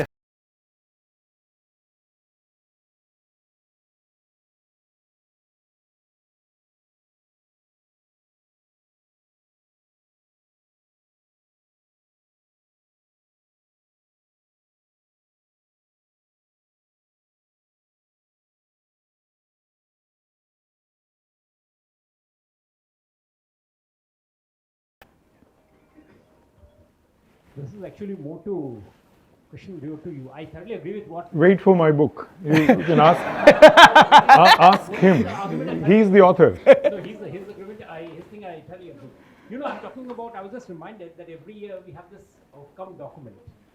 How many of, and you are saying that it's largely the states which need to do the heavy lifting in terms of ensuring that the rupee travels further. I was just wondering how many of the states have really got into this outcome budget documentation, and what are the chances? The gentleman next to you always has some wonderful tales about whether the states would go in for outcomes and things and all that. Not the occasion. I'm just wondering because I think not the occasion. We should reserve it for a later occasion. But again, since Dr. Panagria is here, I think one of the levers that there are very few kind of structured instruments of maybe engaging with states and kind of thinking about elements of this whole process is not just about negotiating for more money, which is essentially what every state comes and asks for, but to say, are you doing these low-hanging fruit, right? Which are ways of improving the effectiveness of money. Just a little bit of nudges along those lines. The multiplier effect could be very, very large. But if your question is whether states produce outcome documents, yeah, most states do. In fact, some states on things like gender budget, child budget, there are states which are slightly ahead of the union in terms of documentation. Yeah, so Karthik, since you invited someone from the government to comment, I'm, doing that. Look, I think everything that your book says, the one set of people who already know this, the problem and the solution, are people in the government. And that precisely is India's problem, because they wouldn't let the remedy unfold. And I mean, I haven't read your book. I surely will. And the point of interest would be that how do you resolve this knot? And, you know, we are the people best informed and well equipped to navigate the country, improve its state capacity. But then if we put the lid on it, that's India's dilemma. And that's the elephant in the room as far as India is concerned. Yeah, so the good news here is I can genuinely be optimistic on this, okay? And the reason I'm optimistic is, you know, precisely, so the other thing that's particularly crazy, it was crazy enough to take on the book project, but what was even crazier was to set up an entire non-profit, right? Like, you know, called CGIS, which is the Center for Effective Governance of Indian States, which aims to actually help and support governments implement some of the ideas. So it's a good chance to, you know, give a shout out to Vijay who's here, who's, you know, so we've got multiple IAS officers who lead the organization. Sorry, I can't see you, I think you sat, yeah. You know, so yeah, so I think the point here is that the reason I'm more optimistic is that, see, we know in every organization there's a distribution of types, correct? Like, you know, so there are even in government, in every state, there are at least 5-10% or 20% of genuine change makers who want to do stuff. The problem is not the intention. The problem is bandwidth, right? So, you know, again, I've served on Chief Minister's Advisory Councils, again, with thanks to Dr. Panagriya who invited me to serve in Rajasthan. But, you know, for all the advice and inputs you can give, see, if you're a trade economist, you can do a lot by just slashing the tariffs, okay? Like, I mean, because then the market takes care of itself. When you want to do something like building state capacity, it is a generational project, okay? So high income countries did this in 100 years. We have a chance to compress that to 25 years, okay? And the good news is that once there's certain amount of conceptual clarity, what I'm seeing with government counterparts, now multiple state finance secretaries, right? Because the finance secretaries are desperate for this kind of analytical inputs and support. It's just that they can agree with the idea, but they don't have anybody to do it, right? And so then that combination, like they say, luck is when preparation meets opportunity, right? Like, I mean, so what you do with a book like this, and I say this in fact in the last chapter on state citizen society, I have a section on bureaucrats, right? And one of the things I say is that everything I say in this book is probably known to bureaucrats, but the key contribution is to make this common knowledge, right? As opposed to private knowledge. So what you guys will discuss in Addas is all here, right? But by making it common knowledge, what game theory tells us is by making it common knowledge, it's not just that you know, but you know that the other person also knows, and then that makes it easier to then coordinate on a set of actions that are needed. Now, the other reason to be optimistic is by working at the state level. And I can tell you from CGIS's work in the last, you know, across 5 states, is that different states kind of have a political or bureaucratic champion, like, I mean, who's willing to do things in different places. So nothing can happen without the champion within the government, okay? So nothing can happen without that, I agree. But what we're able to do is support that champion to make things happen in a way that they wouldn't be able to do on their own. So again, you know, it's a long battle, but we'll get there. So Shagun? Oh, sir. Hi. Quick question. I've got my tick from KPK, Taiwan, Israel, Chile, and Korea. So it's an easy to remember thing. But, you know, you're an economist and incentives matter. And let's not talk about the government of India, let's talk about states. If you have a chief minister whose incentives are to make sure that 51% of his MLAs or her MLAs are on her side, then you're not really talking about good governance incentives. And therefore, as an economist, would you recommend directly elected chief ministers?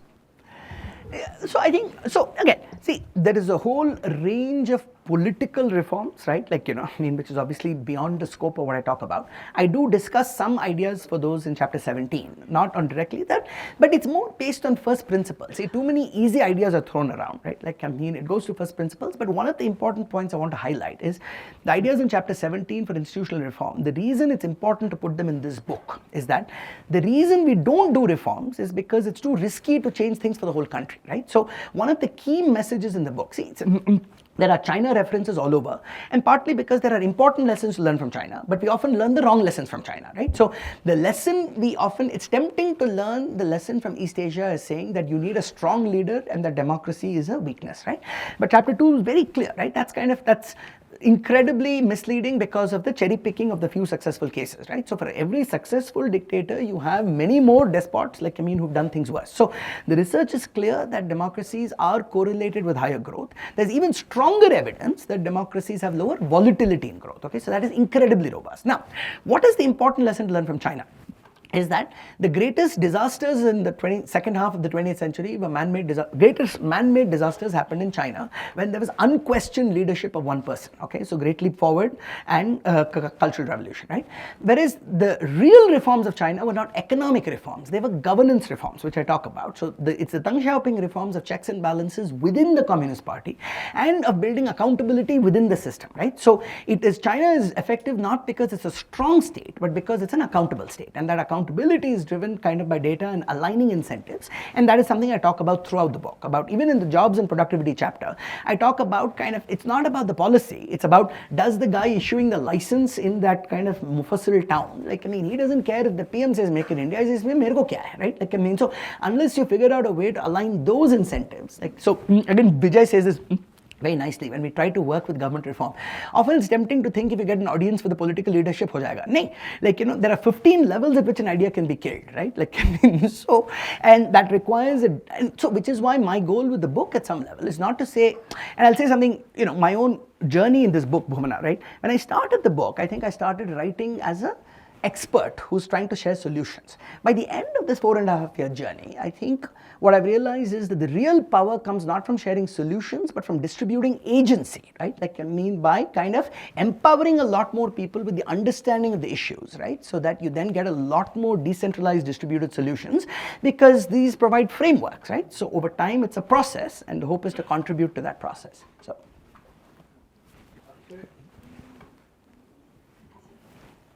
Just on Dr. Krishnan's point to start off with, and then going into what the book is about.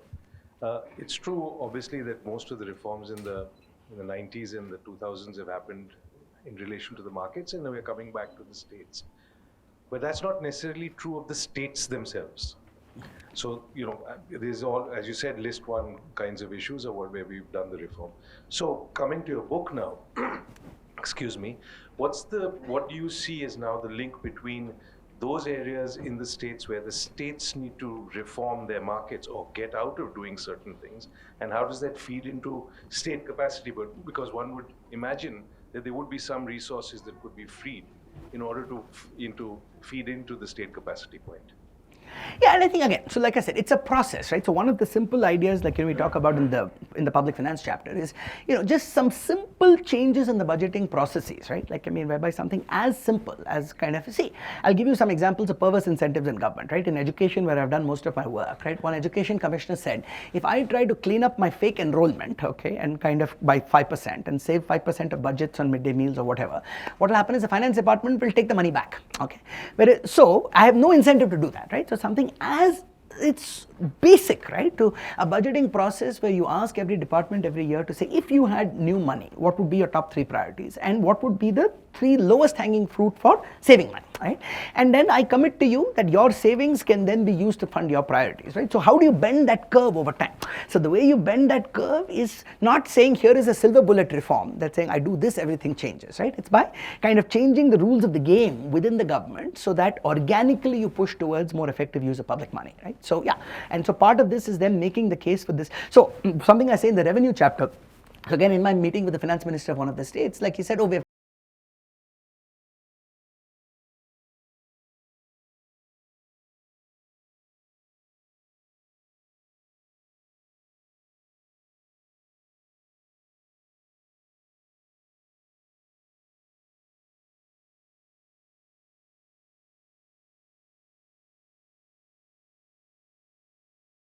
is getting across, right? Particularly finance ministers. Finance ministers get it, right? Because they're the ones who are dealing with all of the asks. So if you provide a data-based, rationale, I've found them very receptive. The challenge again is just getting the mind share, right? And then translating that into action, which is part of what CGS is trying to help. So. Just 2 more questions. So Shagun had that. So Shagun has the mic. Yeah, Shagun had that.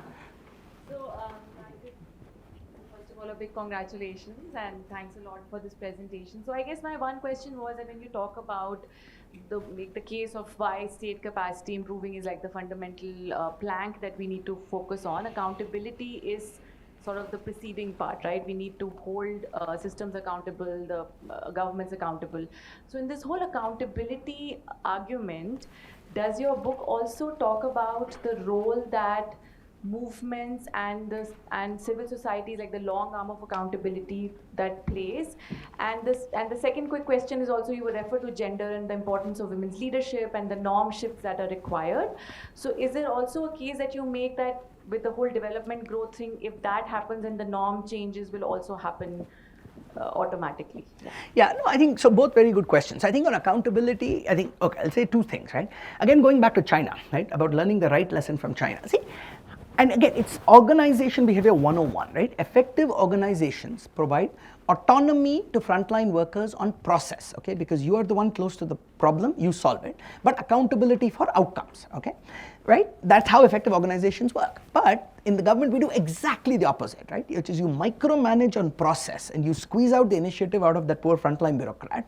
But there's accountability only for paperwork and compliance, right? There's no accountability for outcomes, okay? So part of the accountability story is not, see, it's not that the government doesn't have accountability. It has accountability. It's just that it's for compliance, okay? And not for outcomes. And so, you know, again, if you look at all of the research showing why kind of, say, providing school computer labs, never found to have any effect, never, okay? And you go to one school and it's obvious why, because almost every school I visited that has a computer lab, the lab is locked and the chavi is with the principal, because principal doesn't care whether the computer is being used or not, principal scared kahin chori na ho jaye, right? Because that is where the accountability is, okay? So you see this in computer nahi monitor, right? Panchayat jo dekha hai. So it's there in that episode, right? I mean, nobody cared if the computer was not used. So the point about accountability sometimes is, a lot of terms get thrown out, right? But a key point of the book is to say that the details matter. Within everything, the details matter, right? Because somebody says we need more accountability, the bureaucracy will translate that into more paperwork and more compliance. And if anything, that will squeeze initiative out even further, okay? So how do you both increase autonomy on process, and that requires essentially empowerment, decentralization, a bunch of things, but with accountability for outcomes. And so which is why even the decentralization chapter, the federalism it's not blindly saying you decentralize, no, because you need the checks and balances. So everything requires attention to the details of the design, okay? Now on equity, gender, everything. So, you know, so one of the things I try to do in the book is like everything, right? So it's like the thing I say in the preface, that it's a book that reflects a lifelong journey at the confluence of ethics, economics, and politics, right? Because you need the ethics to give you a sense of what kind of society you want to build. You need the economics to say, given my resource constraint, how do I deliver? Because the problem is our aspirations are always ahead of our resource constraint, right? So how best do I deliver given my resources, and how do you expand the resource envelope by promoting growth, right? And then the politics is then saying every reform has distributional consequences, right? So how do you identify a reform agenda that can build a broad coalition that can be relatively non-partisan, right, like campaign and move through. And in doing that, the whole point is that you will, so this is the subtle point, right, is that the way you want to do equity is too much of our equity conversations, right, when you focus on things like justice, this thing, it starts with redistribution, okay, as where you start, and that's zero sum, okay, whereas what the chapter 6 framework of saying, let's look at public spending on an equity and efficiency axis, there are programs that improve equity, hurt efficiency, there are programs that do the opposite, and that's where we're fighting. But so much of our spending hurts both equity and efficiency, okay, whereas there are so many things that improve equity and efficiency that we don't do, so that's again a free lunch on both efficiency and equity, right? So part of the job is to identify those low-hanging fruit so that we can focus our kind of, our advocacy efforts around those things that promote both equity while expanding the size of the pie, as opposed to kind of the default approach, which is, reservations, zero sum, etc., right? So it's not that representation doesn't matter, but that conversation is fundamentally a zero sum conversation, right? So I want to move equity to a subset of an expanding the pie conversation, right? And I think that's politically incredibly important, because otherwise you get caught again in this growth versus equity debate, right? So does that make sense? Right. Great.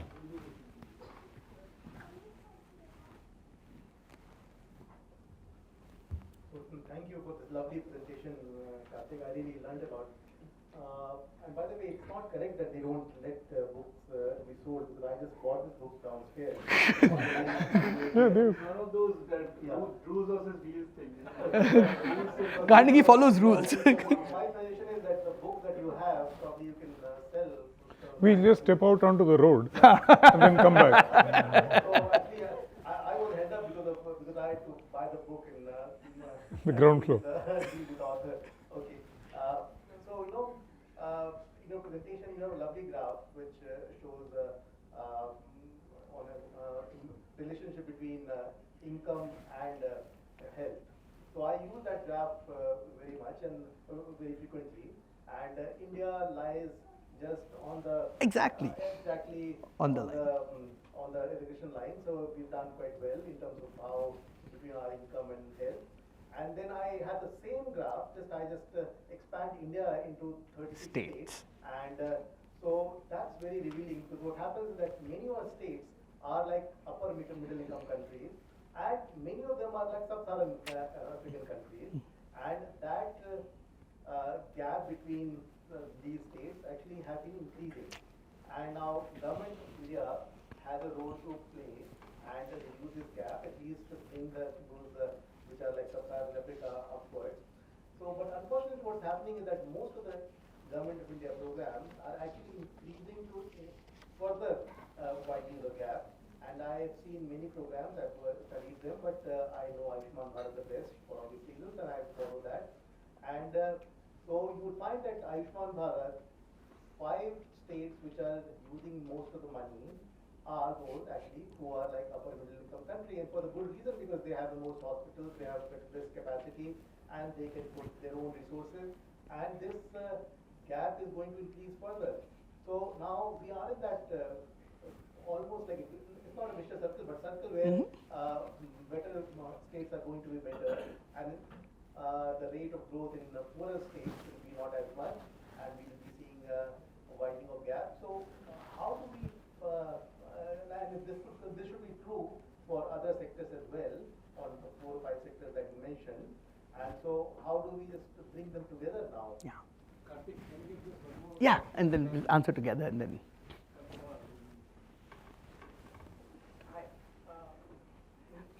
So just introduce yourself. Like. My name is Kumar Anand, Center for Civil Society. I wanted to ask a question that in your presentation you talked about state and market, and I wonder what role you see in the project of accelerating development for society. You know, a few years ago, like we have state capacity today, a lot of books were being written about the third pillar, the Civil Samaj, society. Sarkar, and Bazar.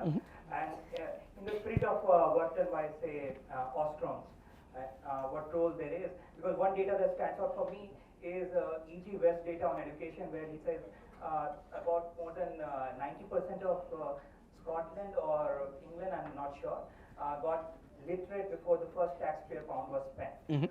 So in that spirit, what role do you see for society? No, and I think, so that's absolutely right. So there's a reason I have a chapter at the end, right, precisely to say that I haven't ignored it, right? So the way to think about it is the book at its core is about economics, right? So it's a technocratic book, that's chapter 4 to 16.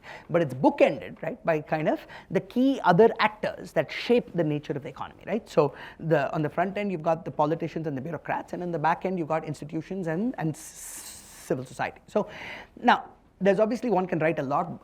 Dr. Balu's here. There's been multiple books written on kind of grassroots activism, civil. So that is an area where that's not my comparative advantage, right? So I have no comparative advantage in telling civil society how to organize, right? If anything, I should listen. But so all I'm restricting myself to in the beginning is making the observation that it is not an accident that the states that have delivered the best in terms of human development are states that have seen broad-based social reform movements, right? So that getting broader coalitions for service delivery becomes very important. So that's one point.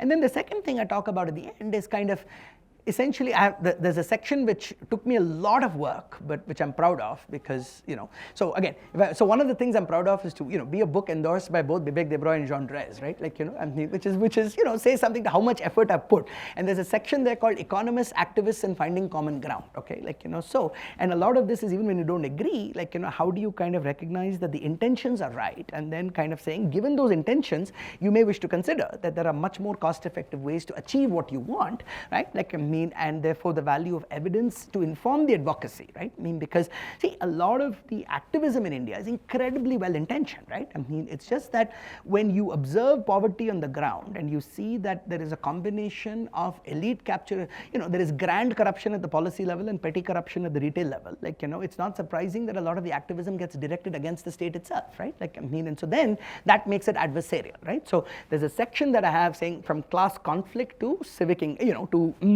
to collective action, right? So that's where I'm dealing with not necessarily how do you build a social movement, but how do you build broad coalitions. And so, and Shagun, so that's another reason why I don't take the equity conversation down the line of fragmenting and saying this group is not doing well, this group is not doing well, right? But by saying that the state disproportionately caters to the poor and the marginalized. And so the best way of improving equity at scale is going to be to deliver for the state. But conversely, to make the state more effective, you need to divide up society less, right?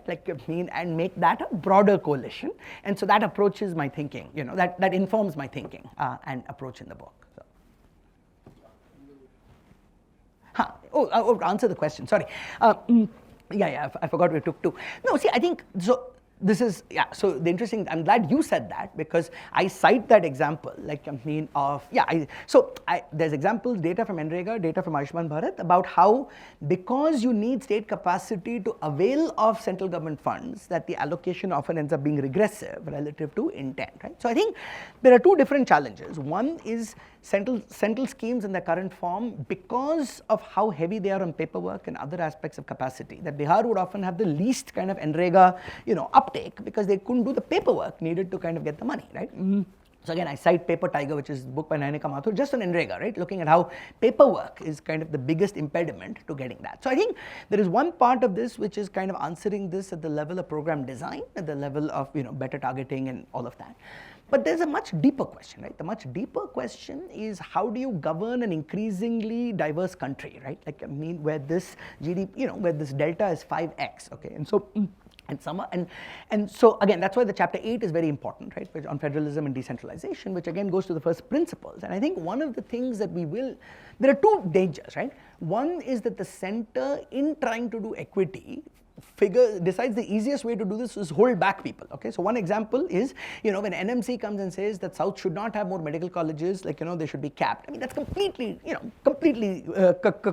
counterproductive, right? Because at some point, if they have enough medical colleges, wages will fall and those doctors will move. What the country needs is more supply, okay? So that's an example of very kind of, it's so easy to say, equity, right? They're growing up, so cap laga, okay? So it's very easy to have misguided policies in the name of equity that hold back your winning horses, okay? So, but it also means, so one of the things I talk about there is that the biggest challenge in governance, in some sense, what government of India faces with regard to states is very similar to say what a World Bank faces with regard to countries, okay, which is that the places that need the money the most are also the places with the weakest governance, okay. So the translation of money into impact is the weakest in the places that need it the most, right. So this entire kind of conditionalities industry, right, that whether it's the World Bank or whether it's government of India, it comes from the sense that, okay, the governance is weak and I need to micromanage, right. So one way to perhaps balance this is what I talk about is at least performance-based funding ki chodo, but at least think about performance-based autonomy, okay? So for the states that are substantially above national average, right, you can provide them similar lump sum budgets of what the equivalent would be, but let them kind of figure out what works for them while spending more of the time on addressing the constraints in the kind of most challenging states. I think aspirational districts try to do that to some extent by saying here are the things. The problem is because it's different districts in different states, I don't think it's institutionalized into state level governance this thing, and the state is still the most important mechanism, right, for every aspect of service delivery at scale. But there may be some useful templates from there, but it's a wicked problem, okay? So that's why chapter 8 is something that, again, it's a starting of a conversation. So, yeah.